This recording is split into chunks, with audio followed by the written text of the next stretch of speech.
सानिया पहले ही raise hand हो गया तुम्हारा। चलो तो भैया स्टार्ट कर रहे हैं मोशन इन अ प्लेन। तो सबसे पहले मेरे को ये बता दो मोशन इन अ प्लेन से पहले कि भाई प्रोजेक्टाइल मोशन क्या होता है। What is projectile motion? क्योंकि जो motion in a plane start है वो हमारा प्रोजेक्टाइल मोशन से स्टार्ट है। तो प्रोजेक्टाइल मोशन क्या होता है? Motion under gravity. अरे क्या बात है भाई। प्रोजेक्टाइल मोशन का मतलब है मोशन अंडर ग्रेविटी। मतलब अगर कोई भी ऑब्जेक्ट सिर्फ ग्रेविटी के अंडर मूव कर रहा है तो वो हमारा प्रोजेक्टाइल मोशन कहलाएगा। तो ऐसा नहीं है कि जब हम किसी ऑब्जेक्ट को एंगल पे थ्रो करें तो वो ही प्रोजेक्टाइल मोशन होगा। फॉर एग्जाम्पल अगर मैं किसी चीज को ड्रॉप कर रहा हूं तो ये ऑब्जेक्ट भी सिर्फ ग्रेविटी में मूव कर रहा है, तो ये वाली चीज भी हमारी क्या कहलाएगी? प्रोजेक्टाइल मोशन कहलाएगी। लेकिन हमें पढ़ना है मोशन इन अ प्लेन। तो अब प्लेन का मतलब क्या है? प्लेन का मतलब है कि हमारा ऑब्जेक्ट किसी दो एक्सिस में साइमल्टेनियसली मूव करना चाहिए। तो क्या आप इसका एग्जांपल बता सकते हो कि कब ऑब्जेक्ट हमारा दो एक्सिस में एक साथ मूव करता है? Circular motion. Circular motion. और कोई एग्जांपल? भाई सब इतने शांत क्यों हो? मैंने तो तुम लोगों की यार बड़ी तारीफें सुन रखी हैं। चलो भाई। भाई हमारा मोशन इन अ प्लेन में हम सबसे बेस्ट एग्जांपल क्या लेके चलेंगे कि जब भी हम किसी पार्टिकल को किसी एक एंगल पे थ्रो करेंगे तो जो ये हमारा पार्टिकल है ये एक्स एक्सिस में भी ट्रैवल करेगा, वाई एक्सिस में भी ट्रैवल करेगा। मतलब ये किसी हाइट पे भी जाएगा और ये थोड़ा सा आगे का भी डिस्टेंस ट्रैवल करेगा और ये इस तरीके का पैराबोलिक पाथ लेके वापस ग्राउंड में गिर जाएगा। तो सिंस ये हमारा जो मोशन हो रहा है ये एक्स एक्सिस में भी हो रहा है और वाई एक्सिस में भी हो रहा है, तो क्या मैं कह सकता हूं कि जो ये हमारा मोशन इन अ प्लेन है ये बेसिकली एक कॉम्बिनेशन है। किस चीज का कॉम्बिनेशन है? मोशन अलोंग एक्स एक्सिस का और मोशन अलोंग वाई एक्सिस का।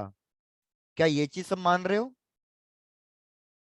Yes yes sir. सर। बिल्कुल यार, सब लोग रिस्पॉन्ड करो। जैसे मैंने तुम लोगों के बारे में सुन रखा है कि तुम लोग बहुत ज्यादा तगड़ा रिस्पॉन्ड करते हो, ऐसे यार मेरी क्लास में भी कर दो। मैंने तुम्हारा कौन सा कुछ बिगाड़ा है? हाँ सानिया पूछो, क्या डाउट है? सर वाई एक्सिस की ओर कैसे कर रहा है ये?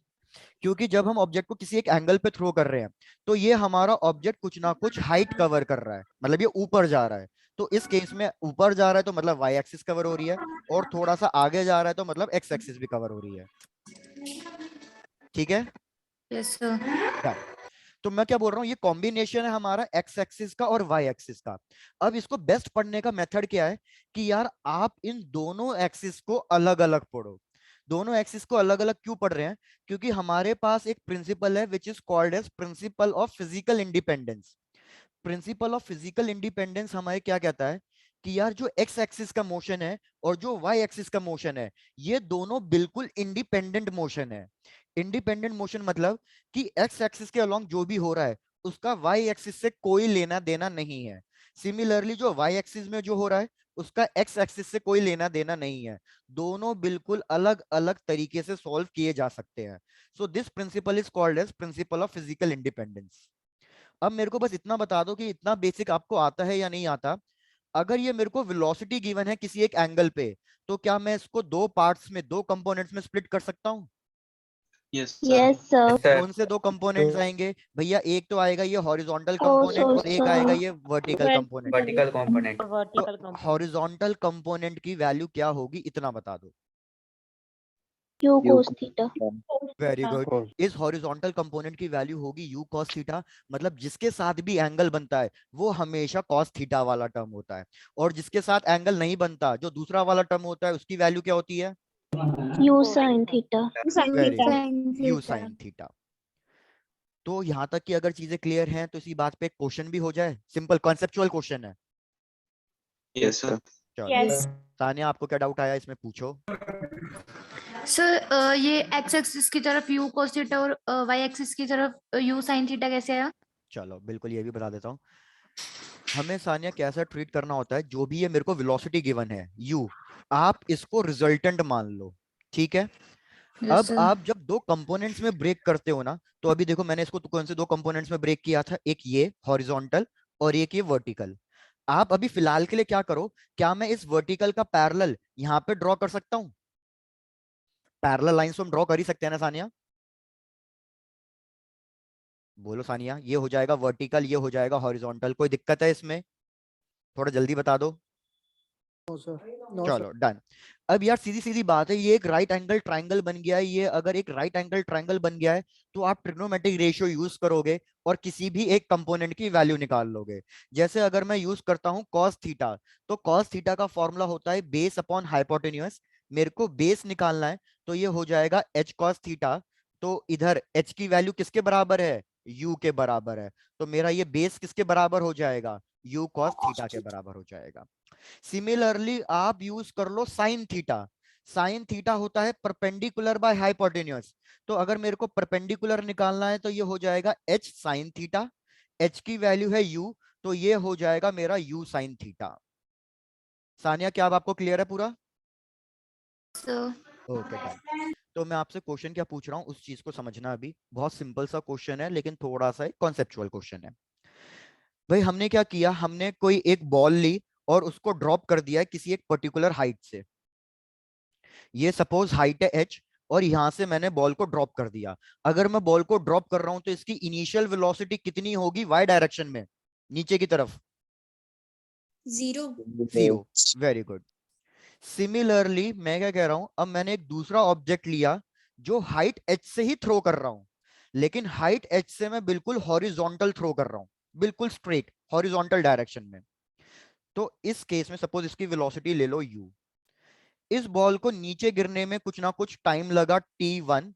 इस बॉल को पैराबोलिक पाथ फॉलो हुआ और इस बॉल ने नीचे गिरने में टाइम लिया t2। तो आप सब मेरे को रिलेशन बताओगे बिटवीन t1 एंड t2, और सब आंसर चैट बॉक्स में ही भेजना, ऐसे मत बताना यार प्लीज। जैसे ऑप्शन ए है कि t1 ज्यादा होगा t2 से, ऑप्शन बी है कि t2 ज्यादा होगा t1 से, ऑप्शन सी है कि t1 और t2 दोनों इक्वल होंगे, और ऑप्शन डी है कि t2 मेरा ट्वाइस ऑफ t1 होगा। सबका जो भी आंसर है यार प्लीज चैट बॉक्स में भेजना।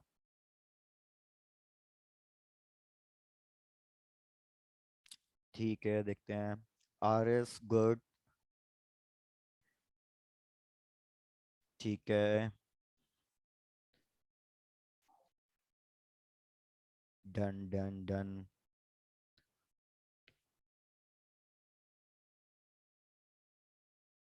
वही, बहुत बढ़िया। चलो डिस्कस करते हैं। सबके बहुत रैंडम आंसर्स आए हैं, मतलब ऑलमोस्ट इक्वल चल रहा है। आधे लोग ए भी कह रहे हैं, कुछ लोग बी भी कह रहे हैं, सी भी कह रहे हैं, डी भी कह रहे हैं। चलो डिस्कस करते हैं। अभी मैंने तुम्हें बताया यार, अगर मैं किसी भी बॉल को ड्रॉप कर रहा हूं तो वाई डायरेक्शन में वेलोसिटी कितनी है इनिशियल? 0। भैया ये कितनी हाइट से नीचे गिर रहा है? h हाइट से नीचे गिर रहा है, मतलब वेलोसिटी सेम है और डिस्प्लेसमेंट सेम है। अब इधर मैं अगर आपसे पूछूं कि ये मैंने पार्टिकल को थ्रो किया है बिल्कुल स्ट्रेट हॉरिजॉन्टल डायरेक्शन में, तो जो ये वेलोसिटी है u, ये कौन से एक्सिस के अलोंग है? ये x एक्सिस के अलोंग है। तो अगर मैं आपसे पूछूं what is the initial velocity in the vertical direction, तो मेरे को बताओ वर्टिकल डायरेक्शन में वेलोसिटी कितनी है? 0. 0। Very good Nitin. तो यार मैं क्या देख रहा हूं, दोनों ही केसेस में, केस 1 में और केस 2 में, दोनों ही केसेस में y डायरेक्शन में इनिशियल वेलोसिटी 0 है, और दोनों ही केसेस में y डायरेक्शन का जो डिस्प्लेसमेंट है वो सेम है। तो यार जब वेलोसिटी सेम है, डिस्प्लेसमेंट सेम है, तो टाइम अलग अलग कैसे हो सकता है? तो इन दोनों केसेस में जो पार्टिकल को टाइम लगेगा गिरने में वो सेम लगेगा। अब कुछ लोग कंफ्यूज हो जाते हैं, सर ऐसा कैसे हो सकता है, एक तो बिल्कुल सीधा गिर रहा है और एक तो पैराबोलिक पाथ लेके नीचे गिर रहा है। अरे यार उससे क्या मतलब है? फिजिकल इंडिपेंडेंस वाला रूल हमें क्या बता रहा था? फिजिकल इंडिपेंडेंस वाला रूल हमें यही तो बता रहा था कि एक्स एक्सिस का मोशन का वाई एक्सिस के मोशन से कोई लेना देना नहीं है। तो इधर तो मैं सिर्फ वाई एक्सिस देख रहा हूं ना, वाई एक्सिस में वेलोसिटी सेम, डिस्प्लेसमेंट सेम, तो टाइम नीचे गिरने का जो है वो भी सेम ही लगेगा, अब चाहे बॉल स्ट्रेट गिरे या पैराबोलिक पाथ लेके नीचे गिरे। चेक करके बताओ क्या ये कॉन्सेप्ट क्लियर हुआ या नहीं? Yes, sir. Yes, dear sir. Yes, चलो बढ़िया बढ़िया। yes, तो sir. याद करना, हम अब है ना इस टॉपिक को इसी तरीके से पढ़ेंगे। किस तरीके से पढ़ेंगे? मैं हमेशा एक डिफरेंस कॉलम बना के चलूंगा कि एक्स एक्सिस में क्या हो रहा है और वाई एक्सिस में क्या हो रहा है, और हम उन दोनों को अलग अलग करके सॉल्व करेंगे और अपना फाइनल आंसर निकाल लेंगे। तो मोशन इन अ प्लेन में जो सबसे बेसिक है, जहां से हमारा ये चैप्टर स्टार्ट हो रहा है, दैट इज एंगुलर प्रोजेक्शन। तो हम सब भी इसी से स्टार्ट करते हैं हेडिंग लिख लो एंगुलर प्रोजेक्शन और इसी को पढ़ना स्टार्ट करते हैं। एंगुलर प्रोजेक्शन का मतलब क्या है, जो मैंने अभी एग्जांपल दिया कि हम किसी भी ऑब्जेक्ट को किसी एक एंगल पे थ्रो कर रहे हैं। ये y एक्सिस, ये x एक्सिस, मैं इस ऑब्जेक्ट को थ्रो कर रहा हूं एट एन एंगल, और वो एंगल मैंने लिया थीटा, तो मुझे पता है कि ये पैराबोलिक पाथ लेके नीचे गिर जाएगा। हम एक डिफरेंस कॉलम बना लेंगे अलोंग x एक्सिस और एक along y axis.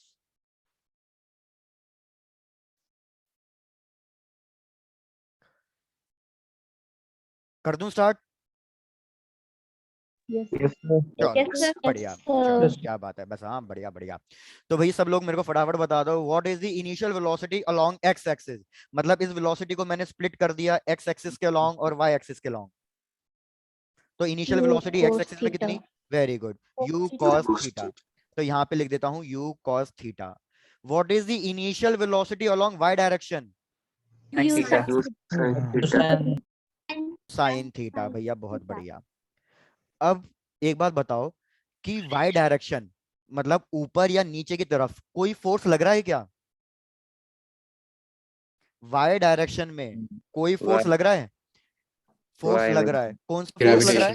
Gravitational force. Gravitational force लग रहा है, वेरी गुड। अब भैया अगर ग्रेविटेशनल फोर्स लग रहा है, आप सबने फोर्स का फॉर्मूला भी पढ़ रखा होगा, फोर्स का फॉर्मूला होता है मास इनटू एक्सीलरेशन। मतलब अगर फोर्स है तो एक्सीलरेशन भी होना जरूरी है। तो y डायरेक्शन में क्या कोई एक्सीलरेशन है, और वो Yes, एक्सीलरेशन क्या सही। होगी? माइनस जी होगी। जी मतलब एक्सीलरेशन ड्यू टू ग्रेविटी। ये मैंने माइनस साइन क्यों लगाया हुआ है? क्योंकि ग्रेविटी के अपोजिट है, ऊपर की तरफ। ग्रेविटी के ऑपोजिट जा रही है। नहीं पॉजिटिव नहीं है, नहीं नहीं, क्योंकि ग्रेविटी के वेलोसिटी अपोजिट और या उसकी सेम डायरेक्शन से कोई लेना देना नहीं है भैया। मैंने ये नेगेटिव साइन इसलिए लगाया है क्योंकि ग्रेविटी हमेशा नीचे की तरफ लगती है, और हम हमेशा क्या फॉलो करते हैं? अपना एक्सिस वाला थ्योरम फॉलो करते हैं, एक्सिस रूल फॉलो करते हैं कि कोई भी चीज ऊपर की तरफ एक्ट हो रही होगी तो हम उसको क्या लेंगे बाय डिफॉल्ट? पॉजिटिव। कोई भी चीज नीचे की तरफ नेगेटिव, कोई भी चीज राइट हैंड साइड पॉजिटिव, कोई भी चीज लेफ्ट हैंड साइड नेगेटिव। तो ग्रेविटी नीचे की तरफ लग रही है, इसलिए इसको मैं क्या ले रहा हूं? नेगेटिव। नेगेटिव। जैसे हॉरिजॉन्टल वेलोसिटी देखो, हॉरिजॉन्टल वेलोसिटी कौन सी डायरेक्शन में लग रही है? राइट हैंड साइड, इसलिए मैंने इसको पॉजिटिव लिया। इनिशियल वेलोसिटी कौन सी डायरेक्शन में लग रही है? ऊपर की तरफ लग रही है, इसलिए इसको भी मैंने क्या लिया? पॉजिटिव लिया। चलो बढ़िया। अब सिमिलरली मेरे को देख के बताओ, क्या एक्स एक्सिस में हॉरिजॉन्टल डायरेक्शन में कोई फोर्स लग रहा है क्या? No no sir. सर। कोई फोर्स नहीं लग रहा। तो अगर नो हॉरिजॉन्टल डायरेक्शन, हाँ बोलो बोलो नितिन, नितिन कुछ कह रहे थे? No sir. चलो, तो भैया नो एक्स डायरेक्शन में कोई फोर्स नहीं लग रहा, तो एक्स एक्सिस के अलोंग कोई एक्सीलरेशन नहीं होगी। अगर एक्सीलरेशन जीरो है तो मैं क्या कह सकता हूं कि मोशन किस टाइप का हो रहा है? लीनियर। अगर एक्सीलरेशन जीरो है तो मतलब हमारा मोशन यूनिफॉर्म मोशन है। यूनिफॉर्म मोशन का मतलब क्या है कि हमारी जो ये एक्स एक्सिस वाली वेलोसिटी है, ये हमेशा क्या रहेगी? कांस्टेंट रहेगी, ये चेंज नहीं होने वाली। वेयर एज वाई एक्सिस में एक्सीलरेशन लग रही है, तो वाई एक्सिस में तो भैया वेलोसिटी चेंज होगी। कैसे चेंज होगी? हमें पता है कि जब पार्टिकल कोई ऑब्जेक्ट ऊपर जाता है तो वेलोसिटी पे क्या फर्क पड़ता है? इंक्रीज होती है डिक्रीज होती है? इंक्रीज होती है। तो जब मैं O से लेके P तक की बात करूंगा तो हमारी वेलोसिटी, वर्टिकल वेलोसिटी डिक्रीज होगी, और पॉइंट P पे वर्टिकल वेलोसिटी कितनी हो जाएगी? जीरो। भाई बहुत बढ़िया, जीरो। मैक्सिमम हाइट पे वर्टिकल वेलोसिटी जीरो हो जाती है। अब जब पार्टिकल पॉइंट P से B तक आएगा तो वर्टिकल वेलोसिटी पे क्या फर्क पड़ेगा? इंक्रीज इंक्रीज हो होगी। जाएगी। वेरी गुड भाई, वेरी गुड, इंक्रीज हो जाएगी। तो यार अगर हमारे पास कभी भी एक्सीलरेशन आ रही है ना, तो अगर मेरे को कुछ भी कैलकुलेट करना है तो इसमें हम हमेशा इक्वेशन ऑफ मोशन ही यूज करेंगे। इक्वेशन ऑफ मोशन ही यूज करेंगे। v equals to u plus a t, s equals to u t plus half a t square, ये वाली इक्वेशन। अब मुझे बता दो, अगर वेलोसिटी कांस्टेंट है तो वेलोसिटी का फॉर्मूला क्या होता है? अगर वेलोसिटी कांस्टेंट होती है तो टाइम। वेलोसिटी अगर कभी भी कांस्टेंट होगी तो आप एक ही फॉर्मूला यूज कर सकते हो, डिस्प्लेसमेंट बाय टाइम। ठीक है, सब मेरे को एक बार बता दो ऐसे ही कि सबको यहाँ तक चीजें समझ में आई है जो भी मैंने बोला। Yes, Yes, sir. Yes, sir. भाई बढ़िया। अब बचा लास्ट चीज। अगर मैं आपसे पूछूं कि एक्स एक्सिस में कितना डिस्प्लेसमेंट हो रहा है और वाई एक्सिस में कितना डिस्प्लेसमेंट हो रहा है, पहले वाई एक्सिस का बताओ कि वाई एक्सिस के अंदर ऊपर और नीचे वाली डायरेक्शन में इसमें डिस्प्लेसमेंट कितना हो रहा है। 0. भाई चलो ये भी क्या बात है बढ़िया। डिस्प्लेसमेंट 0 हो रहा है क्योंकि ये ग्राउंड से फेंका, ऊपर गया और ये वापस ग्राउंड पे ही आ गया। तो मतलब इसने कोई हाइट वैसे कवर नहीं करी टोटल मोशन में, तो इसका वर्टिकल डिस्प्लेसमेंट 0 आ जाएगा। लेकिन अगर मैं हॉरिजॉन्टल डिस्प्लेसमेंट की बात करूं तो फेंका यहां से था लेकिन बॉल गिरी यहां तक है, तो इस हॉरिजॉन्टल डिस्प्लेसमेंट को हम क्या कहते हैं। Range. रेंज। बिल्कुल बढ़िया। तो इसको हम कहेंगे रेंज। सब यहां तक की चीजें नोट डाउन कर लो और कोई दिक्कत हो तो बता दो।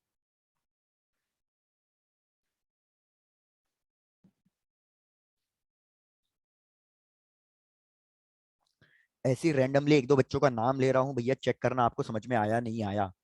Kanika. Yes, sir. Very good. Hemant.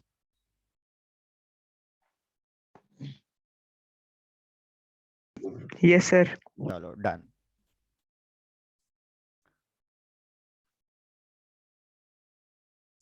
भैया याद रखना बीच में ऐसे मैं किसी से भी पूछ लूंगा, तो ऐसा नहीं है कि तुम आराम से क्लास में हाजिरी लगा के आराम से सो रहे हो।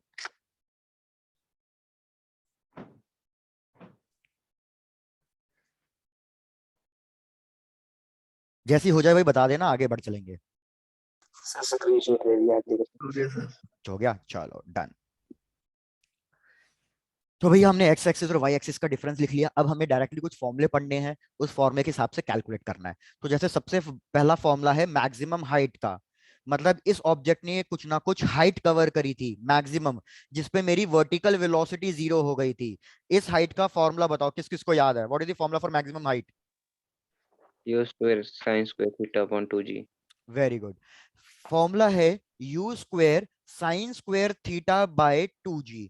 लेकिन अब मैं आपको सजेस्ट करूंगा कि ये वाला फॉर्मूले की जगह आप दूसरा याद रखो। अगर मैं आपसे पूछूं कि ये जो बॉल हाइट कवर कर रही है ये कौन सी वेलोसिटी की वजह से हाइट कवर कर रही है, यू कॉस थीटा की वजह से या यू साइन थीटा की वजह से। Sin theta. U sin theta. You sine theta की वजह से, टू क्योंकि साइन बॉल थीटा की। ऊपर तभी जाएगी ना जब उसके पास कुछ ना कुछ वर्टिकल वेलोसिटी होगी। तो इसी फॉर्मूले को क्या मैं ऐसा लिख सकता हूं, you Y square by 2g, क्योंकि हमारे पास यू वाई की वैल्यू कितनी है, हमारे पास यू वाई की वैल्यू यू साइन थीटा है। तो हमेशा आप ये जनरल वाला फॉर्मूला याद रखना, क्योंकि हाइट वर्टिकल वेलोसिटी की वजह से हो रही है। सिमिलरली दूसरा formula time of flight. Time of flight का मतलब कि भाई बॉल को टोटल कितना टाइम लगा वापस नीचे गिरने में। तो बॉल के लिए जब भी हम टाइम निकालते हैं कि वो कितनी देर में नीचे गिर रही है कितनी देर में ऊपर जा रही है, तो इस केस में भी मेरे को कौन सी वेलोसिटी लेनी है, हॉरिजॉन्टल या वर्टिकल। तो वर्टिकल। जिसको कंफ्यूजन हो इसमें देख के बता देता हूं। मैंने ये एग्जांपल इसलिए कराया था, इस केस में अगर आप देखो दोनों का वर्टिकल डिस्प्लेसमेंट सेम है। सिंस इस केस में दोनों का वर्टिकल डिस्प्लेसमेंट सेम है इसलिए टाइम भी सेम आया। तो सीधी सीधी बात क्या है कि टाइम के लिए हमें वर्टिकल वाली चीजें कंसीडर करनी होती है। तो इसलिए टाइम ऑफ फ्लाइट का फॉर्मूला है 2u साइन थीटा बाई जी। तो मैं इसको लिखूंगा 2u y by g. Done. Yes, sir. तो Sir. भैया कौन माइक पे कुसर पुसर कर रहा है, Yes, sir. माइक म्यूट पे रखो, जब कुछ आंसर देना हो तब ऑन कर लेना यार, अपनी पर्सनल बातें हमें क्यों सुना रहे हो। चलो अब आ जाते हैं रेंज पे। रेंज का मतलब है हॉरिजॉन्टल डिस्टेंस। रेंज एक डिस्टेंस है, तो अगर मेरे को हॉरिजॉन्टल मतलब एक्स एक्सिस में कोई भी चीज कैलकुलेट करनी है तो ले दे के मेरे पास एक ही फॉर्मूला है, velocity is equals to displacement by time. तो अगर मेरे को डिस्प्लेसमेंट निकालना है तो क्या मैं ऐसा लिख सकता हूं, वेलोसिटी इनटू टाइम।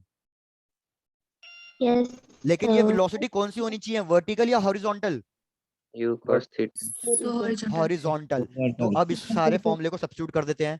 Vx की वैल्यू है u cos थीटा क्योंकि वो कांस्टेंट रहती है। टाइम की वैल्यू है 2u sin थीटा बाई जी। तो मेरे पास रेंज के 2-3 फॉर्मूले आ गए हैं जो आपको सारे फॉर्मूले याद रखने पड़ेंगे। कौन कौन से फॉर्मूले याद रखने पड़ेंगे, एक आ जाएगा u square sine 2 theta by g, और दूसरा फॉर्मूला आ जाएगा 2ux/uy/g। जटिल अपना माइक ऑफ रखो यार।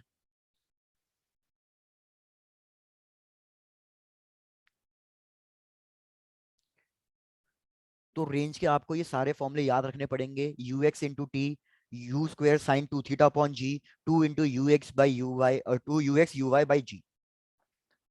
और एक last, velocity at any instant, velocity at any instant।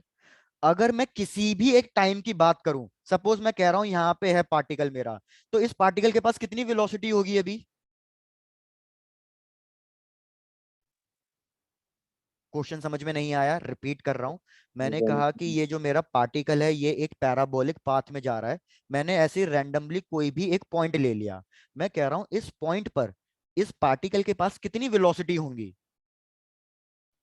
दो वेलोसिटी होगी, एक होगी एक्स डायरेक्शन में और एक होगी वाई डायरेक्शन में।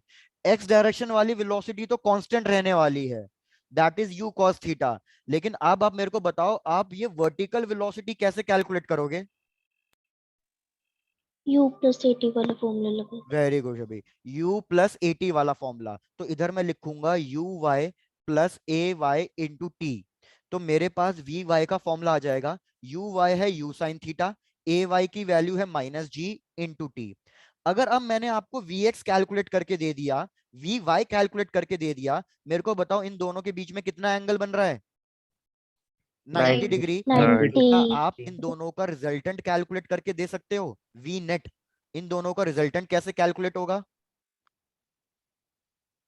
भाई? रिजल्टेंट का फॉर्मूला होता है, 90।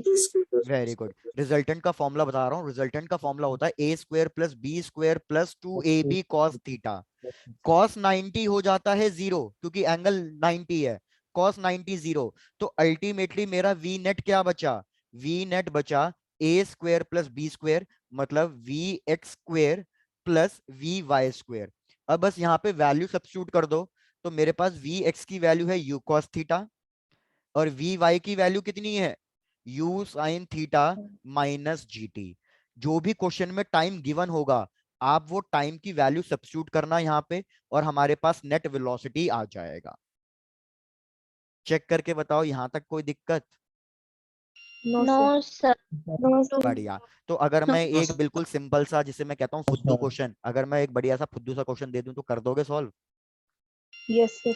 चलो देखते हैं भैया। चलो तो डायरेक्टली आते हैं क्वेश्चन पे। पहले सब ये नोट डाउन कर लो यार, ताकि हम क्वेश्चन पे आ जाएं। हाँ हाँ, क्वेश्चन पहले नोट डाउन करो। लास्ट पेज लास्ट स्लाइड दिखा दूं? हाँ बिल्कुल यार, बिल्कुल, ये लो।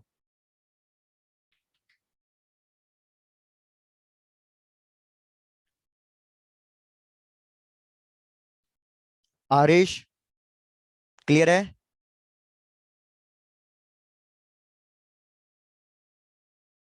आरिश गायब है। अभिषेक?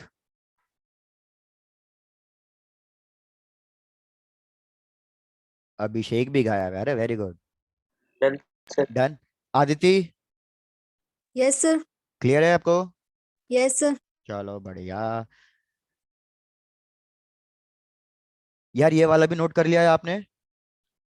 Yes sir. चलो Yes, डन। Yes, चलो sir. बस Yes, बस, sir. अरे अरे अरे अरे अरे, जोश आ गया भैया, जोश आ गया, अरे बस बस बस। चलो भाई, सिंपल सा क्वेश्चन। क्वेश्चन क्या है कि एक क्रिकेटर ने, बैट्समैन ने बॉल को हिट किया, initial velocity 30 metre per second. Ball आ रही थी initial velocity 30 metre per second से, बॉल को हिट किया at an angle of 30 degree. बस यही सब चीजें गिवन है, हमें क्या क्या कैलकुलेट करना है। फर्स्ट पार्ट, मेरे को कैलकुलेट करके बताना है time of flight. Second part, calculate करके बताना है maximum height. Third part, calculate करके बताओगे रेंज। और फोर्थ पार्ट, कैलकुलेट करके बताओगे velocity at time t equals to, कितना ले लूं, सिंपल ले लेता हूं, t equals to 1 second. Question repeat, ball की वेलोसिटी जिससे मैंने हिट किया 30 मीटर पर सेकेंड, कितने एंगल पे जा रही है बॉल? 30 डिग्री पे जा रही है। तो तुम्हें कैलकुलेट करके बताना है वही सब चार चीजें जो अभी हमने डिस्कस करी, time of flight, maximum height, range और वेलोसिटी कितने टाइम पे? 1 सेकेंड पे। सर जी की वैल्यू 9.8 या 10? जी की वैल्यू यार फिलहाल के लिए 10 ही ले लो, 9.8 में तो हम सॉल्व करते करते पागल हो जाएंगे। 3 seconds. बिल्कुल So 3 seconds. बिल्कुल बढ़िया सुशांत। अब यार बाकी सब लोग आंसर है ना चैट बॉक्स में भेजो, क्योंकि सुशांत तुमने आंसर बता दिया ना, बाकी सब लोग बिगर कैलकुलेट उसको 3 ही लिख के छोड़ देंगे।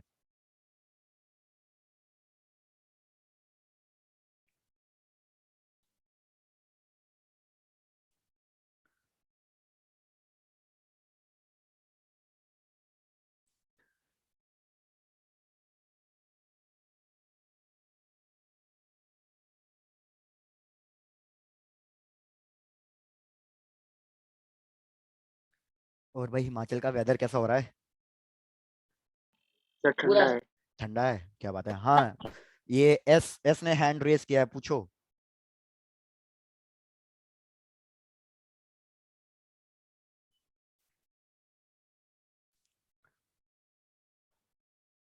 ऋतिक एक बार फिर से कैलकुलेट कर लो यार, आपका आंसर गलत आ रहा है। हेमंत कौन सा पार्ट रिपीट करूं दोस्त?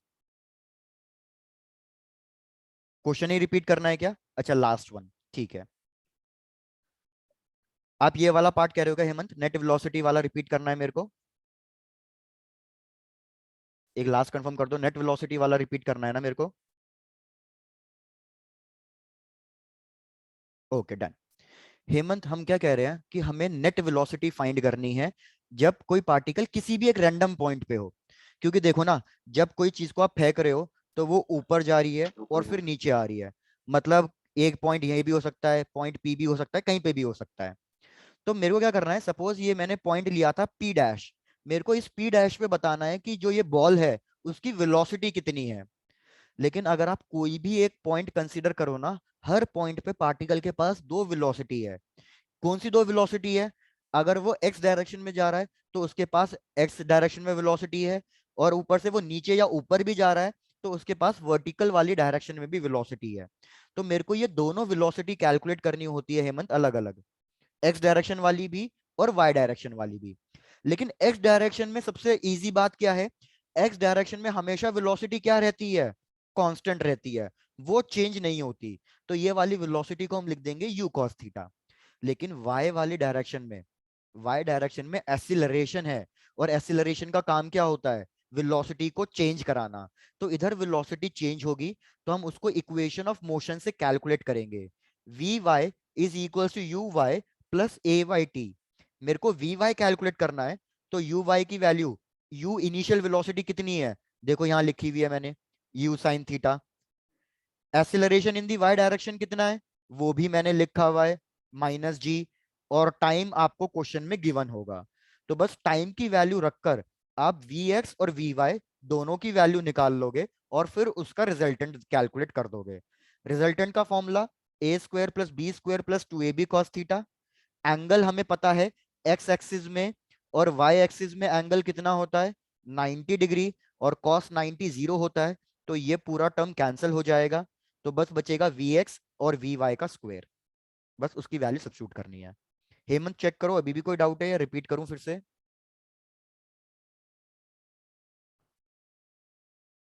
सर क्वेश्चन वाला स्लाइड प्लीज। हाँ बिल्कुल प्रगुल, ये लो भाई, काफी बच्चों के answers, okay very good Hemant, बढ़िया। काफी बच्चों के आंसर तो अरे फटा फटा करे, क्या बात है। हाँ टोटल टाइम कैलकुलेट करना है भाई, total time, time of flight. चलो तो ऐसा करते हैं, साथ साथ कैलकुलेट करते हैं, जिनका रह गया भाई मेरे साथ कैलकुलेट कर लो। टाइम ऑफ फ्लाइट का फॉर्मूला अभी मैंने बताया, 2u sine theta by g. तो बस वैल्यू रख दो, 2 इंटू यू की वैल्यू है 30, साइन 30 डिग्री की वैल्यू 1/2, बढ़िया बढ़िया। ग्रेविटी की वैल्यू 10, सॉल्व किया, आंसर आ गया 3 सेकेंड्स। अब ऐसे ही एच मैक्स का निकाल लो। एच मैक्स का formula u square sine square theta by 2g। तो कैलकुलेट करके चेक करो।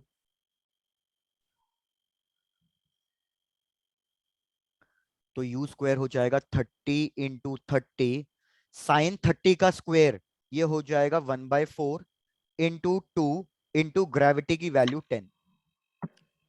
सॉल्व करो तो कितना आ रहा है, 15, 3, ये आ रहा है 45/4, एंड 45/4 कितना होता है, 11.25 metre.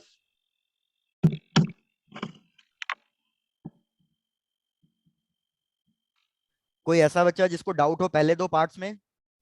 Time of flight. Time of flight में, ठीक है, टाइम ऑफ फ्लाइट का यार सीधे सीधे आर्यन हमें फॉर्मूला यूज करना था 2u sin थीटा बाई जी।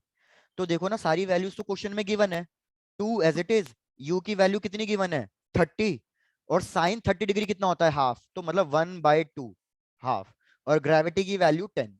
बस इसको कैलकुलेट कैंसिल करो, जितना कैंसिल हो रहा है सॉल्व करो। ठीक है, चलो अब रेंज कैलकुलेट करता हूं, नेक्स्ट स्लाइड पे कैलकुलेट कर रहा हूं रेंज।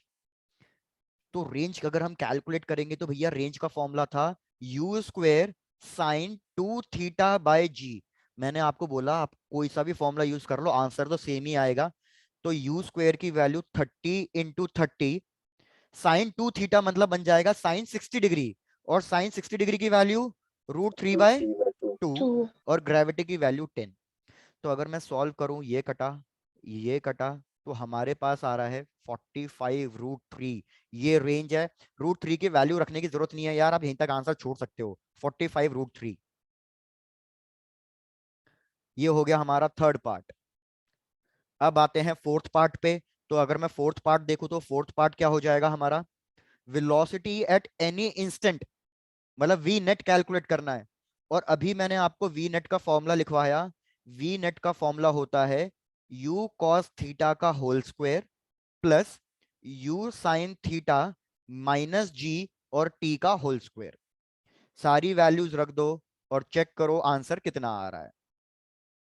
तो u की वैल्यू गिवन है 30, cos 30 डिग्री कितना, √3/2 इसका square, u 30 sine 30 degree half minus g की वैल्यू 10, टाइम की वैल्यू 1 ही है, और ये उसका स्क्वायर।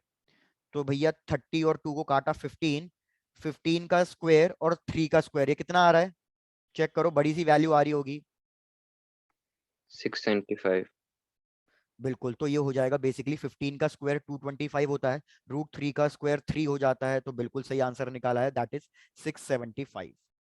प्लस इसको सॉल्व करो तो ये आ गया हमारे पास 15 माइनस 10 5, 5 का स्क्वायर 25, तो टोटल ये कितना बन रहा है √700, और √700 को हम लिख सकते हैं 10√7। ये भैया फाइनल आंसर है। मेजॉरिटी बच्चों ने 5 लिख के भेजा मेरे को, 5 क्यों आया, काफी बच्चों ने आंसर 5 लिख के भेजा।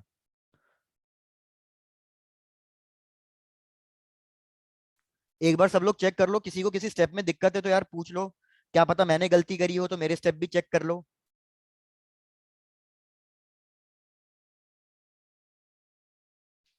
कोई कुछ बोला नहीं यार। सर मैक्सिमम हाइट में 4 कैसे आया? मैक्सिमम हाइट में 4 कैसे आया, अच्छा, sine square theta, sine square theta का मतलब है साइन 30 डिग्री की वैल्यू लिखो और उसका स्क्वायर कर दो। तो साइन 30 डिग्री की वैल्यू कितनी होती है 1/2, और मेरे को उसका स्क्वायर करना था, तो ये कितना हो जाएगा 1/4, तो 1/4। ठीक है, okay sir. Okay.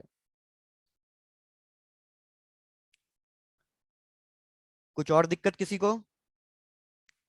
No sir. No sir. चलो तो भैया फटाफट बढ़ते हैं, अब ये तो बहुत धीरे धीरे काम चल गया हमारा, अब थोड़ी स्पीड बढ़ाते हैं। आई होप सबका कंप्लीट हो गया होगा भैया, किसी का कंप्लीट नहीं हुआ है तो कम से कम स्क्रीनशॉट वगैरह ले लेना, फिर बाद में आराम से इसको कंप्लीट कर लेना, कोई दिक्कत वाली बात नहीं है। चलो अब हमें क्या करना है, अब आ जाते हैं मेन मुद्दे पे। हम अब चीजें कैलकुलेट करेंगे कॉम्प्लीमेंट्री एंगल्स के लिए, और इससे रिलेटेड हमें बहुत इंपॉर्टेंट कंक्लूजन्स मिलने वाले हैं कॉम्प्लीमेंट्री एंगल्स के लिए। कॉम्प्लीमेंट्री एंगल्स क्या होता है, कॉम्प्लीमेंट्री एंगल्स क्या होता है? जिनका सम 90 डिग्री के बराबर होता है। बिल्कुल, जिनका सम 90 डिग्री के बराबर है, मतलब अगर एक एंगल थीटा ले रहा हूं तो दूसरा एंगल कितना बनेगा 90 माइनस थीटा बनेगा। तो इसको ले लो कि सपोज ये θ1 है और ये θ2 है, ये मैंने दो कॉम्प्लीमेंट्री एंगल्स लिए हैं। अब आपको क्या क्या कैलकुलेट करना है, इन दो कॉम्प्लीमेंट्री एंगल्स के लिए टाइम ऑफ फ्लाइट कैलकुलेट करो और उसका रेशियो कैलकुलेट करो। एक बार रिपीट कर रहा हूं, वी आर एबल टू, हाँ बिल्कुल हेमंत, आपको रिकॉर्डिंग्स और ये जो पूरी स्लाइड है ये पीडीएफ आपको सब मिलेगा हेमंत। सिमिलरली आपको कैलकुलेट करना है हाइट का रेशियो, और लास्ट आपको कैलकुलेट करना है रेंज का रेशियो। एक बार रिपीट कर रहा हूं, चेक करो मैंने क्या पूछा है आपसे। एक ऑब्जेक्ट है, एक बॉल है, मैं उसको दो अलग अलग एंगल पे फेंक रहा हूं। एक बार मैंने उसको फेंका थीटा के एंगल पे, और दूसरी बार मैंने उसको कितने एंगल पे फेंका है, 90 माइनस थीटा के एंगल पे। तो दोनों के लिए अलग अलग टाइम ऑफ फ्लाइट आएगा। थीटा के लिए आएगा टाइम ऑफ फ्लाइट T1, और 90 माइनस थीटा के लिए टाइम ऑफ फ्लाइट आएगा T2। तो T1 और T2 दोनों की वैल्यू निकालो, डिवाइड करो, और मेरे को बताओ फाइनल आंसर कितना आ रहा है। ऐसे ही H1 और H2 निकालो, R1 और R2 निकालो, और इन दोनों का फाइनल आंसर बताओ। क्वेश्चन समझ में आया क्या कैलकुलेट करा रहा हूं मैं? सुनो। नहीं ना? Yes, sir. ठीक है, नो बढ़िया। सर। No sir. काफी बच्चों को नहीं समझ में आया, तो ऐसा करता हूँ पहला वाला मैं सॉल्व करा देता हूँ, उसके बाद बाकी दो आप सॉल्व कर लेना। पहला वाला मैं बोल रहा हूँ टाइम ऑफ फ्लाइट कैलकुलेट करो जब मैं पार्टिकल को थीटा एंगल पे थ्रो कर रहा हूँ, थीटा के एंगल पे फेंक रहा हूँ। तो टाइम ऑफ फ्लाइट का फॉर्मूला क्या आ जाएगा, 2u sine theta by g. T1 आ गया। अब हम कैलकुलेट करेंगे T2। T2 के लिए एंगल कितना लेना है, 90 माइनस थीटा। तो मैं लिखूंगा 2u साइन, अब इधर थीटा की जगह क्या लिखूंगा, 90 minus theta by g. Sine 90 minus theta किस में हो जाता है कन्वर्ट, कॉस Cos थीटा में। बिल्कुल। अब मैं कह रहा हूं T1 और T2 को डिवाइड करो, तो क्या फाइनल आंसर बचेगा आपके पास, tan theta. tan theta. क्योंकि 2u और g कट गया, हमारे पास सिर्फ बचेगा sine theta by cos theta, और sine theta by cos theta होता है tan थीटा। तो ये जो फाइनल आंसर आ रहा है ना, आपको ये याद रखना पड़ेगा। अगर आप ये याद रख लोगे ना, तो काफी क्वेश्चन डायरेक्टली सॉल्व हो जाएंगे, एग्जाम में सॉल्व करने का टाइम बच जाएगा। तो ऐसे आप H1 H2 निकालो, R1 R2 निकालो, और उनका आंसर फाइंड करके बताओ। हाँ प्रकुल बोलो, क्या डाउट है? सर 2u और g कैसे कैंसिल हुआ आपस में? यार मैं इन दोनों को डिवाइड करूंगा, देखो नेक्स्ट स्लाइड पे दिखा देता हूँ। मेरे पास T1 आया था 2u sine theta by g, और मेरे पास T2 आया था 2u कॉस थीटा बाई जी। जब मैं इन दोनों को डिवाइड करूंगा तो क्या आ जाएगा, ये 2u साइन थीटा बाई जी, एक जी ऊपर चले गया रेसिप्रोकल फॉर्म में, और नीचे आ गया 2u कॉस थीटा। तो अब देखो कट रहा है ना, 2u ऊपर भी है और 2u नीचे भी है, जी ऊपर भी है नीचे भी है, बस बचेगा क्या, sign theta by cos theta. Yes sir, thank you. Okay यार।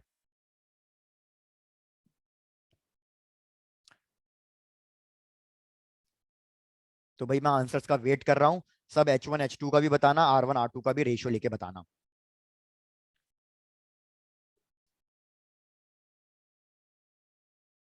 सर H1/H2 का tan square theta. Very good Aryan, बिल्कुल सही है। Sir tan square theta. बिल्कुल, सब लोग भैया आंसर अपना चेक करना, वेरीफाई करना, यही आ रहा है नहीं आ रहा, tan स्क्वायर थीटा बिल्कुल सही है। R1 power R2 1. अरे बिल्कुल सुशांत, ये भी सही। R1/R2 अगर आप निकालोगे तो इसका रेशियो 1 आएगा। तो अब ये एक इंपॉर्टेंट कंक्लूजन मिल गया, एक इंपॉर्टेंट रिजल्ट मिल गया हमको। क्या रिजल्ट मिल गया, कि R1 R2 के बराबर होगा।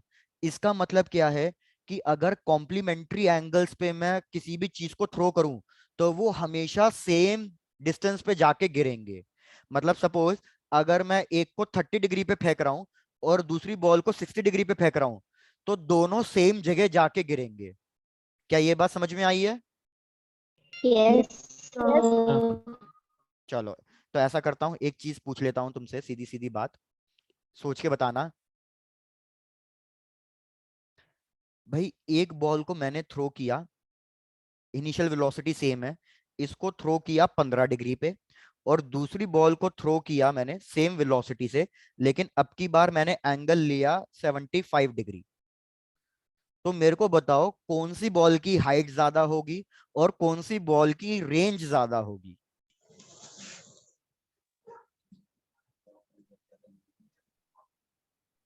इसको बॉल 1 कह लो, 25 15 डिग्री वाले को इसको बॉल बी कह लो।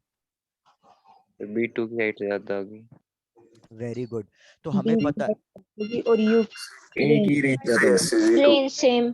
बिल्कुल। तो यार हमें पता है कि हाइट है ना एंगल पे डिपेंड करती है, जितना ज्यादा एंगल होगा हाइट उतनी ज्यादा होगी। तो अगर मैंने 75 डिग्री पे बॉल बी को फेंका है, तो बॉल बी ज्यादा हाइट पे जाएगी, और लेकिन बॉल ए छोटी हाइट पे जाने के बाद भी दोनों गिरेंगे तो सेम जगह पे ही, क्योंकि ये दोनों कॉम्प्लीमेंट्री एंगल्स हो गए, और कॉम्प्लीमेंट्री एंगल्स के लिए क्या चीज सेम होती है, रेंज सेम Range. होती है।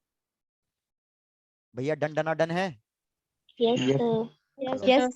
तो इस पे भी Yes, एक sir. क्वेश्चन कर लेते हैं, जो प्रीवियस ईयर का क्वेश्चन है, बहुत सिंपल क्वेश्चन आया हुआ है। देखो क्या क्वेश्चन है।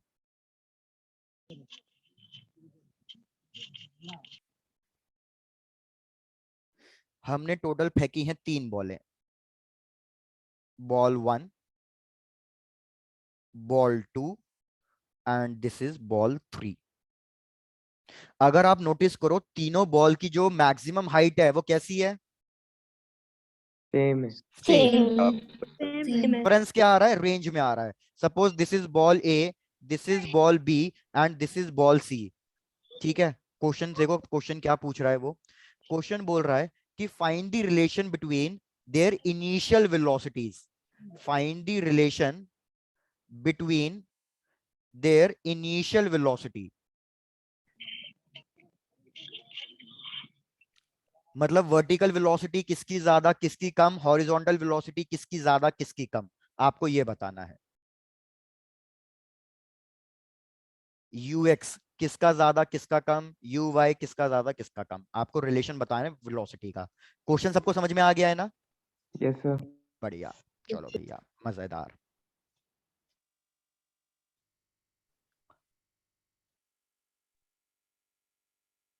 सर VC सबसे बड़ी, उससे छोटी BV, उससे छोटी VA। फिर भी पहले तो आप ये बताओ कि आप किसके बारे में बात कर रहे हो, यू एक्स के बारे में या यू वाई के बारे में? सर X वाली। सर सी का यूएक्स ज्यादा होगा। सी का यू है, बिल्कुल। तो यार मैंने अभी आपको बताया, रेंज के लिए कौन सी वेलोसिटी रिस्पॉन्सिबल होती है? हॉरिजॉन्टल। हाइट के लिए Horizontal. कौन सी वेलोसिटी रिस्पॉन्सिबल होती है? वर्टिकल। Vertical. अगर मेरे को दिख रहा है कि तीनों में हाइट सेम है, तो मतलब तीनों की वर्टिकल वेलोसिटी कैसी होगी? Same. Same Same. होगी। Same. Very good. तो मैं लिखूंगा यू वाई ए का, यू वाई बी का और यू वाई सी का, सॉरी मैंने गलती से ये लगा दिया, और यू वाई सी का। ये तीनों ही सेम होंगी क्योंकि तीनों की हाइट सेम है। लेकिन रेंज सबसे ज्यादा सी का है। रेंज सबसे ज्यादा सी का है, तो सबसे ज्यादा वेलोसिटी, हॉरिजॉन्टल वेलोसिटी सी की होगी। फिर किसकी होगी? फिर बी की होगी। और फिर किसकी होगी? फिर ए की होगी। ये बिल्कुल सिंपल सा क्वेश्चन था, कोई बहुत बड़ी बात नहीं थी, लेकिन आया हुआ क्वेश्चन था। तो क्या कोई दिक्कत है इसमें? No, sir. No, sir. भाई मजेदार, बिल्कुल बढ़िया। अरे क्या बात, क्या बात।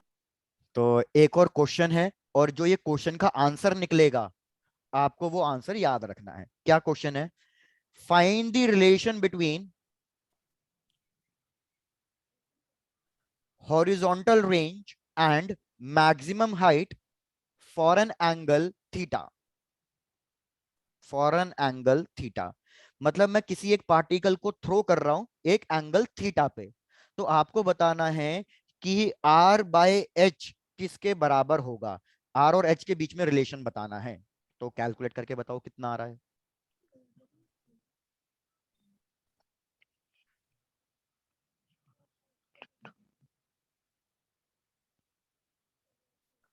भाई हमारे पास 2 आयुष हैं। आयुष, गौतम, आपको समझ में आया क्वेश्चन क्या पूछ रहा है, क्या कैलकुलेट करना है? Yes sir. चलो।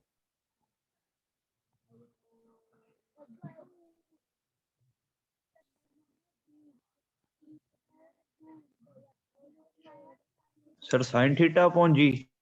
नहीं यार, गलत आ रहा है दोस्त, वापस से एक बार ट्राई करो। सर 1/2। नहीं यार, अभी भी नहीं सही, वापस से। Sir 2 sin 2 theta upon sin square theta. अरे अरे स्नेहा, इतना बड़ा आंसर नहीं, छोटा सा आंसर आ रहा है, वापस से कैलकुलेट Sir, करो। 4 cot theta. बिल्कुल सही, सब लोग चेक करो, 4 cot थीटा आना चाहिए। और मेरे को 1 मिनट दो प्लीज, बस 1 मिनट, आप सब लोग कैलकुलेट करो।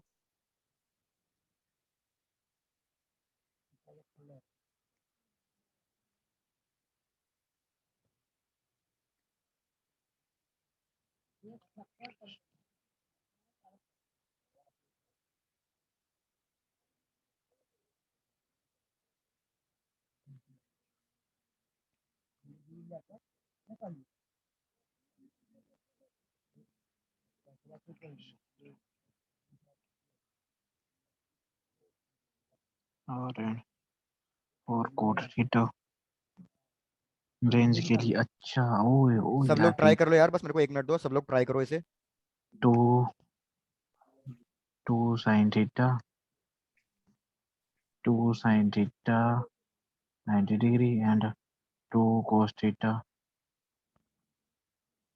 है ना, जी अपॉन जी, जी तो जी कट हो गया।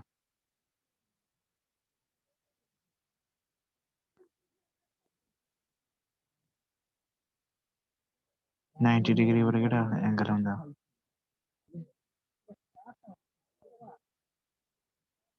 वर्टिकल लाइन है ना, चलो परपेंडिकुलर। तो भाई डिस्कस करते हैं कैसे आया।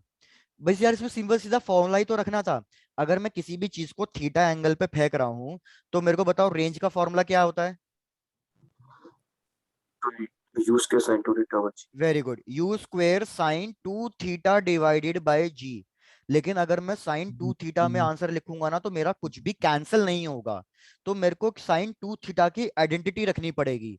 तो साइन 2 थीटा किसके बराबर होता है। 2 sin sin theta cos theta. Very 2 good, sin theta cos theta. Very good, 2 sine theta into cos theta divided by g. तो ये तो हो गया हमारे पास रेंज का। अब सिमिलरली मैं को लिखना है मैक्सिमम हाइट। तो मैक्सिमम हाइट का formula u square sine square theta by 2g। मतलब आप इसको लिख सकते हो you square sign theta into sine theta divided bye 2g। तो अब चेक कर लो क्या क्या कट रहा है। करना पड़ेगा यार, ये ऐसे नहीं होगा। अमित करना तो पड़ेगा दोस्त। यू स्क्वेयर कटा, जी जी कटा, एक साइन थीटा और एक साइन थीटा कटा। अब ये 2 सबसे ऊपर चले जाएगा तो हमारे पास 4 आएगा। दूसरा cos theta by sine theta बचेगा। और ये तो मैथ्स वाले बच्चों को बताने की जरूरत ही नहीं है, sign theta bye cos theta भैया, मतलब cos theta by sine theta कितना होता है। Cot cot theta. थीटा। ये आंसर भैया याद रखो।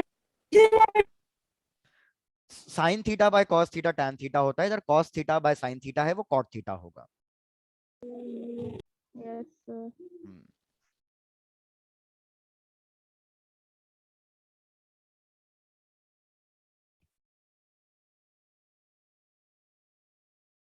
सबका कंप्लीट हो जाए भाई फटाफट बता देना, आगे बढ़ेंगे। तो हाँ, हो गया। हो गया, चलो हो गया. Yes, sir. बढ़िया। Completed. ओके, तो आते हैं अब नेक्स्ट कॉन्सेप्ट पे। नेक्स्ट कॉन्सेप्ट हमारा क्या कह रहा है, हमें फाइंड करना है equation of trajectory. Equation of trajectory मतलब ट्रेजेक्ट्री का मतलब क्या होता है। path followed. अरे बिल्कुल, कि कोई भी ऑब्जेक्ट जो मूव कर रहा है, कोई भी ऑब्जेक्ट जो मूव कर रहा है वो किस टाइप का पाथ ले रहा है, स्ट्रेट जा रहा है या कर्व में जा रहा है, पैराबोलिक जा रहा है, उस तरीके का। तो आपको सीधे सीधे इसमें कोई डेरिवेशन तो याद रखनी नहीं है, आपको सीधे सीधे फॉर्मूले याद रखने हैं। अभी तक आपने एक ही फॉर्मूला पढ़ा होगा कि y होता है x tan theta minus half g x square by u square cos square theta. लेकिन अब मैं आपको कह रहा हूं कि ये वाला फॉर्मूला, इतना बड़ा फॉर्मूला याद रखने की जरूरत नहीं है। आपको इसी फॉर्मूले को दूसरे तरीके से याद रखना है। दूसरा तरीका क्या है, सीधा सीधा y equals to x tan theta bracket में 1 माइनस एक्स बाय आर। बस मैंने क्या कर दिया, इस फॉर्मूले को रेंज के टर्म्स में कन्वर्ट कर दिया है। अब इक्वेशन ऑफ ट्रेजेक्टरी होता क्या है ये भी समझ लो कि अप्लाई कब कब करोगे, क्योंकि लोगों ने रट्टा तो मार लिया लेकिन ये नहीं पता कि इसको इस्तेमाल कब करना है, यूज कब करना है।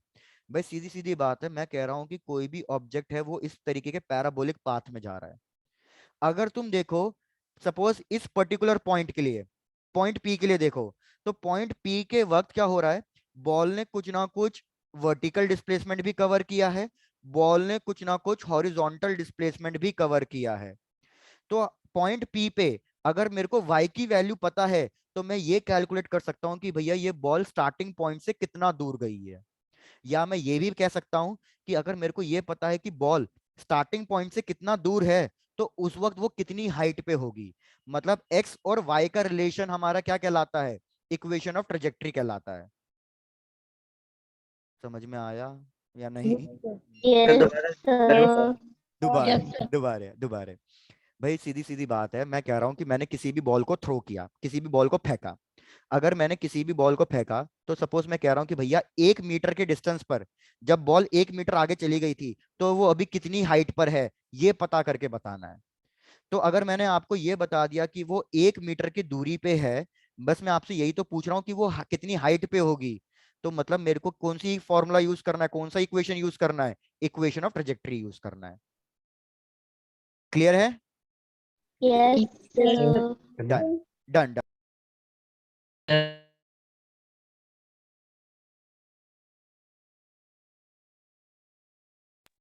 ठीक है, तो देखो मैं इस पे क्वेश्चन दे रहा हूँ, इसको कोशिश करना करने की कि कहाँ इसको अप्लाई करना है। सिंपल सा क्वेश्चन ये भी।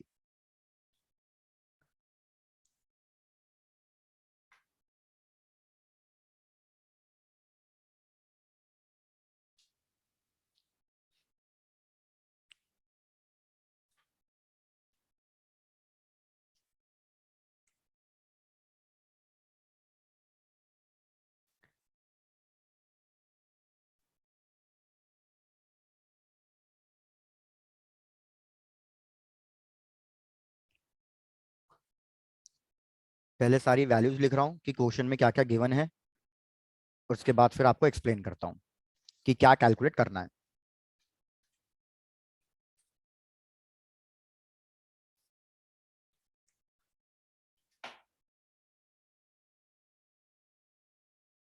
और इसको ले लो 2 मीटर्स। चलो देखो क्वेश्चन को समझो। भाई क्वेश्चन कह रहा है कि ये हमारे पास एक वॉल है और उससे थोड़ी डिस्टेंस पर हमने एक टेबल पे वाटर स्ट्रीम लगाया हुआ है, जेट लगाया हुआ है जिससे वाटर निकल रहा है। कितनी स्पीड से निकल रहा है? √10 मीटर पर सेकेंड। ये वैल्यू गिवन है। कितने एंगल पे रखा हुआ है? ये एंगल भी गिवन है 45 डिग्री। तो मेरे को पहले केस में क्या गिवन है कि ये डिस्टेंस, ये जो मैंने जेट लगाया हुआ है, ये मैंने वॉल से कितनी दूरी पे लगाया हुआ है? Half metre. हाफ मीटर के Half डिस्टेंस meter. पे। तो जब अगर मैं जेट को हाफ मीटर के डिस्टेंस पे लगा रहा हूं, तो आपको बताना है कि ये जो पानी की स्ट्रीम है, ये वॉल को इस दीवार पे किस पॉइंट पे हिट करेगी। ये हाइट बतानी है मेरे को y। तो इधर आप खुद देखो कि मैंने आपको x की वैल्यू दी है और मैं किस चीज की वैल्यू मांग रहा हूँ आपसे? y की वैल्यू मांग रहा हूँ कि ये जो पानी है ये कितनी हाइट पे वॉल को हिट करेगा। तो मतलब आपको अल्टीमेटली कौन सा फॉर्मूला यूज करना है? Equation of trajectory. तो ट्राई करो, मैंने आपको सारी वैल्यूज दी है, एंगल की, वेलोसिटी की और एक्स की। आपको सिर्फ y की वैल्यू कैलकुलेट करनी है। जिसने फॉर्मूला नहीं लिखा था, यहाँ पे फिर से फॉर्मूला लिख देता हूँ। y equals to x tan theta into 1 - x/r। एक बार कैलकुलेट करोगे हाफ मीटर्स के लिए और फिर एक बार कैलकुलेट करोगे 2 मीटर्स के लिए। चलो भाई सब शुरू हो जाओ।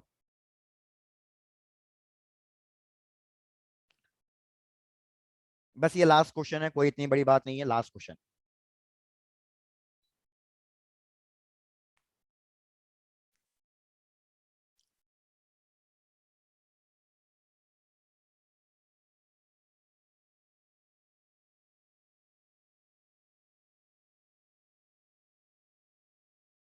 सर फर्स्ट पार्ट के लिए 1/4 मीटर। 1/4। अरे बिल्कुल सही। अब नेक्स्ट पार्ट के लिए आंसर मत बताना, चैट बॉक्स में लिख के भेजना, नहीं तो सब उसको छाप लेंगे भैया, सब कॉपी कर लेंगे। नहीं नहीं।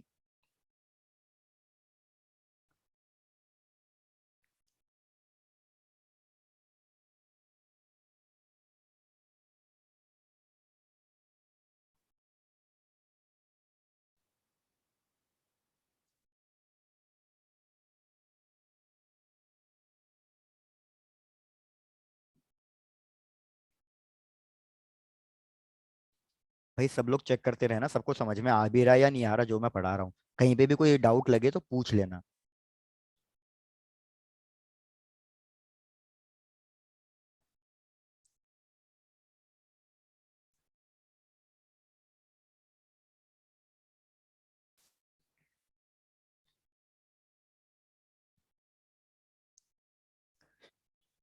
केशव, क्वेश्चन हो जाएगा ये वाला?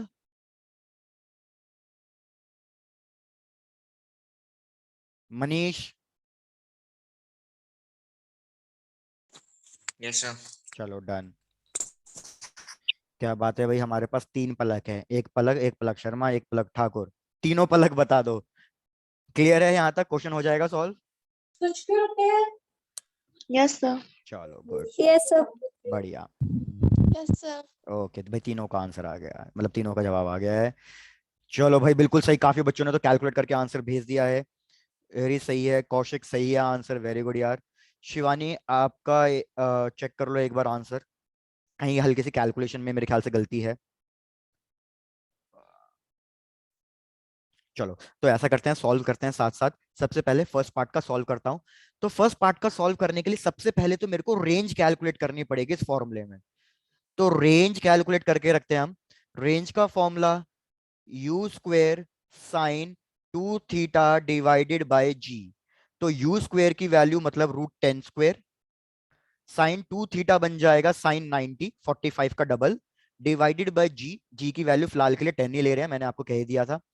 तो ये हो जाएगा 10 इंटू साइन 91 बाय 10। तो हमारे पास रेंज की वैल्यू आ रही है 1 मीटर। अब फर्स्ट पार्ट सॉल्व करते हैं। y निकालना था, फर्स्ट पार्ट के लिए x की वैल्यू कितनी गिवन है, हाफ। तो ये हो जाएगा half into 10 45 degree 1 into 1 minus x की वैल्यू फिर से हाफ और डिवाइडेड बाय रेंज। रेंज की वैल्यू थी 1। इसको अगर आप सॉल्व करोगे तो आपके पास आ जाएगा 1/4 मीटर्स। सब लोग चेक करना, अगर कहीं दिक्कत आ रही हो कि ये नहीं आया आंसर तो मेरे को बता देना। सिमिलरली जब हम दूसरा पार्ट कैलकुलेट करेंगे तो y इक्वल्स टू x की वैल्यू 2 है, 10 45 डिग्री की वैल्यू 1, 1 माइनस x की वैल्यू 2 डिवाइडेड बाय r की वैल्यू, रेंज की वैल्यू 1। इसको सॉल्व करूंगा तो जो आंसर आएगा वो आएगा -2 मीटर्स। -2 का मतलब क्या है ये बता सकते हो, -2 क्यों आ रहा है? Yes, sir. अरे वही तो पूछ रहा हूँ, -2 क्यों आ रहा है? माइनस साइन क्या इंडिकेट कर रहा है इधर? सर की एक्स मतलब एक्सिस जो के 5 नीचे हिट करेगा। बिल्कुल, कि मैंने यहाँ पे अगर ओरिजिन लिया है, यहाँ से हाइट मेजर करना शुरू कर रहा हूँ, तो मतलब सेकंड केस में ये पानी की जो स्ट्रीम है वो इस पॉइंट से नीचे -2 मीटर के डिस्टेंस पे गिर रही है। Done done done. Yes sir. चलो बढ़िया। मैंने -2 लिखा था। हाँ नहीं वो तो ठीक है, मैंने आपको नहीं, आपने मेरे पास जो आंसर आया शिवानी वो -1 लिखा हुआ आया था, इसलिए मैंने आपका गलत बोला। हाँ जब आपने वापस से लिख के भेजा ना तब आपका -2 था। हाँ ठीक है, डन डन डन, ठीक है। तो यार अब सब लोगों से बस इतनी रिक्वेस्ट है, शुरू से अब तक मैंने जितना भी अभी बोला, जितना पढ़ाया, सब लोग चेक कर लो, कोई डाउट तो नहीं है? कोई डाउट है तो पूछ लो। और नेक्स्ट क्लास तक ये सारी चीजें बस बिल्कुल अच्छे से रिवाइज करके रखना, क्योंकि हमें थोड़ी सी स्पीड बढ़ानी पड़ेगी। नेक्स्ट क्लास में हम फिर थोड़ा सा रिलेटिव मोशन स्टार्ट करेंगे। तो रिलेटिव मोशन में ना बच्चे थोड़ा हमेशा कंफ्यूज रहते हैं, तो बस उसमें थोड़ा सा एक ध्यान से समझने की जरूरत पड़ेगी। ठीक है, और इसके क्वेश्चन जितने ज्यादा प्रैक्टिस हो सके यार प्रैक्टिस कर लेना, कोई डाउट हो तो भेज देना। हेमंत बिल्कुल आपको रिकॉर्डिंग मिल जाएगी और पीडीएफ भी मिल जाएगा, वो आपको ग्रुप पे, पीडीएफ कहाँ मिलती है? वो आपको ग्रुप पे एक लिंक दिया जाएगा, उससे आप कर लोगे। अब मैं शायद से आज देखता हूँ, आज आपको लिंक सेंड करवा दूंगा मैं, नहीं तो कल तक तो हो ही जाएगा। ठीक है,